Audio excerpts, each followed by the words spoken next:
High friends, welcome back to my channel Adrik কিচেনের আরও একটি নতুন পর্বে সকলকে জানাই স্বাগত। আগাম রথযাত্রার শুভেচ্ছা জানিয়ে আমি আমার ভিডিওটি স্টার্ট করছি। তো এখন বাজে বেলা 12:30 মতো। আমার স্নান টান হয়ে গেছে, অদ্রিককেও ভাত খাইয়ে দিয়েছি। তো অদ্রিক বাইরে খেলা করছে, চলো অদ্রিককে দেখাই।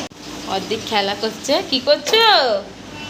খেলা করছো? এই যে ভুলু, বাঘ সবাইকে নিয়ে ও বসেছে খেলা করতে। ঘরে বিছানায় বসেনি, বিছানায় খালি হিস করে ফেলছে, তো সেই জন্য বাইরে বসেছে। বন্ধুরা, এখন রাত্রির প্রায় 9টা মতো বাজে। দুপুরবেলা বেশ কিছু কারণে আমি ভিডিওটি কন্টিনিউ করতে পারিনি।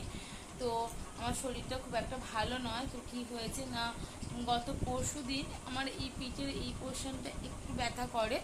তো তোমাদের দাদাভাইকে দেখতেই বলেছিলাম যে কি হয়েছে। ও বললো যে একটু হালকা লাল ভাব হয়েছে আর একটু হালকা ফুলেছে।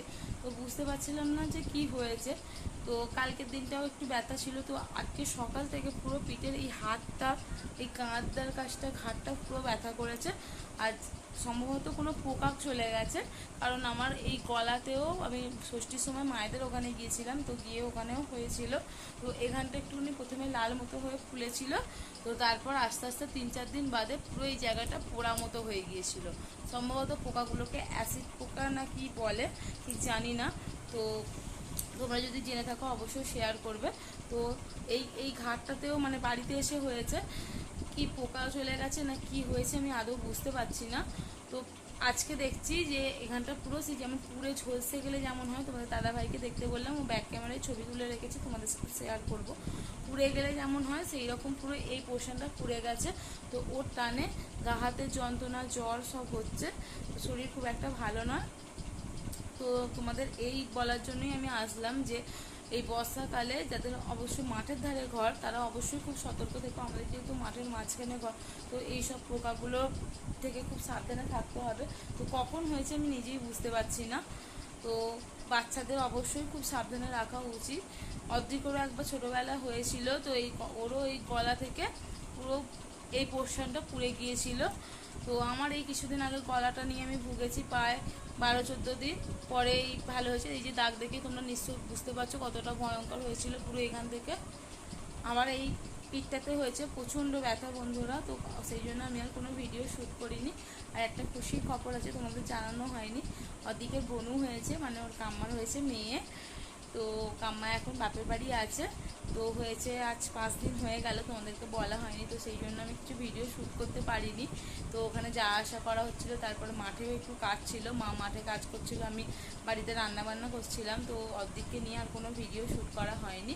তো কালকে রথ, সবাইকে রইল রথযাত্রার আগাম শুভেচ্ছা। তো আমাদের বাড়ির সামনেই রথ হয়, কালকে যদি ভিডিও করতে পারি অবশ্যই তোমাদের সাথে শেয়ার করব। তো দাঁড়াও দেখা যাচ্ছে কি দেখি, জানলা দিয়ে আলো তোমাদের সাথে শেয়ার করছি। দেখো বন্ধুরা, তোমাদের দাদা ভিডিও করে রেখেছে, পিঠটা ঠিক এইরকম হয়ে গেছে।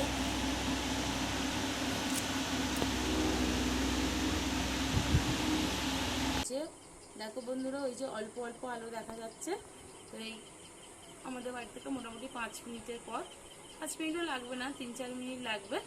তো ওখানেই রথ হবে, কালকে তোমাদের সাথে শেয়ার করব। প্রচুর মেলাও আসে। অর্ধেক তো বিকাল থেকে 3-4 বার চলে গেছে।